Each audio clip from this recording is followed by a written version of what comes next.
Examining the Fed funds futures, we're going to show you there's more to it than meets the eye.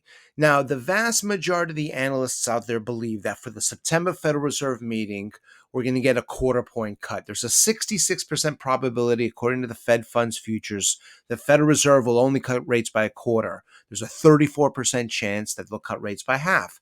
That's considered a pretty tame move, only a quarter point cut. But what we're going to show you is that the long-term future looks a lot different. Now, we wanted to talk about this before the CPI number later on this week, because that certainly, depending on how it's released, could move the market. But to recap, as of the last Friday's non-farm payroll number, and that was 142,000 jobs. By the way, that was not a good number. When we see non-farm payrolls in the hundreds, especially the low 100s, that's not good. We spoke about the non-farm payrolls the other day, and we showed that pre-recessions, the non-farm payroll numbers usually in the low hundreds. But the big story from last week in terms of the jobs numbers was not just the non-farm payroll, it was the revisions. Now we can see here, for example, top left-hand side, non-farm payroll. Now, last Friday's number, 142,000 jobs. But the big news is the month prior, which was in blue, 114,000 jobs in July, that was revised down to 89,000. The June number, which was 179, was then revised down to 118. So it's not bad enough that last non-farm payroll was 142,000. They also took a lot of those other jobs that we thought we had, they took them away. In terms of the non-farm payroll private sector, well, this past Friday, 118,000. But July's number was revised from 97 to 74. June's number was 136, revised down to 97.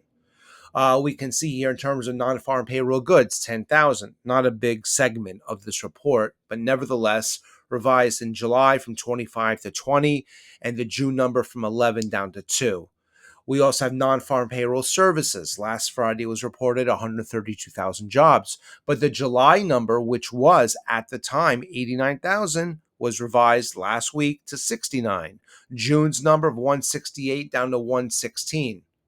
And then finally, non-farm payroll government, even that was revised down.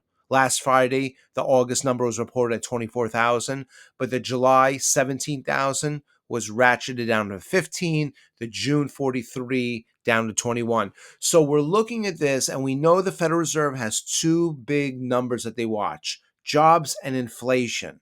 They're already concerned about the jobs market because, according to the Fed, it's not very strong and it's teetering on the level of concern. Well, taking a look at these numbers after last week's revisions, I think there's much more reason to be concerned. Now, this is what the September Fed funds futures, that's where they stand right now. We have a 66% chance, again, the Fed will cut rates only by a quarter, and there's a 34% chance they'll cut rates by half. So most likely they're going to cut by a quarter point. We see this and we think, okay, well, the economy is softening a little, inflation is coming under control, and the Federal Reserve is slowly going to start, cutting interest rates. Okay, well, that's not the case. That's only the September meeting. Let's take a look at November. In November, we have a 53% chance that by the November meeting, we'll have rates at the 450. And again, we're right now at 525. So that means after that quarter point cut in September, we're going to get another half a point cut. There's only a 27% chance we're going to get another quarter. So it's pretty much, as I say, baked into the cake that after the September quarter cuts, the November meeting is going to be a half a point cut. Now, let's take a look at the long-term picture and see what the Federal Reserve believes about our economy. So again, in the September meeting, the blue bar shows us the probability that interest rates will be, after that meeting, at the 5.25 range, which is a quarter point cut. Right now, we're 5.25, 5.5.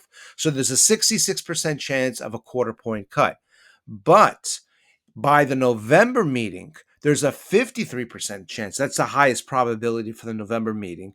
The numbers go down because there's more time, so there's less of a probability. There's less of an assurance. But still, the highest probability in November is that interest rates at that time will be 450. which would represent a half a point cut between September and November.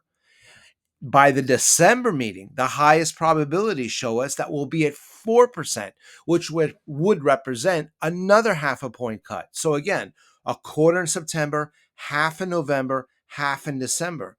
That puts us, if the market continues as it indicates right now, will be 1.25 percentage points lower by December. And then we look at January, there's a 39% chance of another quarter point cut. So point being, and that would represent 150%, 150 basis points or 1.5% reduction in interest rates from current levels. So what is this telling us? Well, first of all, there's somewhat of a conspiracy. I don't know if you want to call it conspiracy theory, but because it's an election cycle and the November meeting is just a few days after the elections, the Federal Reserve doesn't want to be too heavy-handed. That makes sense, although, of course, the Federal Reserve says that they're politically neutral and this no way influences their decision. We'll leave that up to you. But putting that aside, what does this tell us? If we take out the political, the political question, what does this tell us? If the Federal Reserve is only a little bit concerned right now, and that's why they're only going to cut by a quarter point, but they're going to be a lot more concerned, what is it that they see that we don't see right now? It really doesn't make sense. And let us know if what opinion you have. If there's a reason why you think that there only should be a quarter point cut now, but the Fed funds futures tell us long term there should be a half a point additional cut by November, another half by December, and even another quarter by the January meeting. Be very interesting to hear your comments on the subject. Now, in addition, we spoke about this recently. We've had some really nice feedbacks. I wanted to mention it. We talked about the VIX, the volatility index, which is otherwise known as the fear index. It goes up when the stock market goes down. It measures the premium on the near-term options on the S&P 500. So certainly when stocks go down, traders use options to hedge themselves. So that's why VIX goes up when the stock market goes down. Well, we took a look at the long-term cycle, and there is a very definite long-term cycle. We took a look at many, many decades, 30 or 40 years of data, 30 years of data to identify overall the average VIX cycle.